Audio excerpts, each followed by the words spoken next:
Le programme d'action du gouvernement béninois semble avoir donné de bons résultats au Bénin. Selon le Fonds monétaire international, le taux de croissance est évalué à 6,7%, les investissements soutenus et la dette maîtrisée.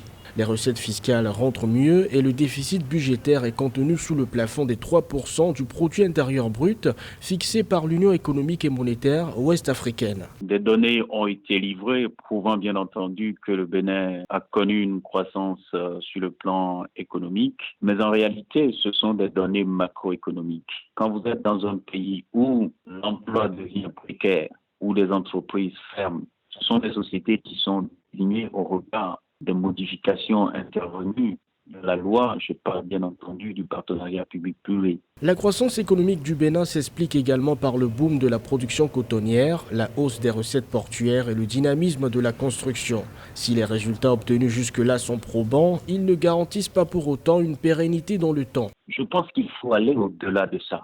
Comment la richesse se redistribue?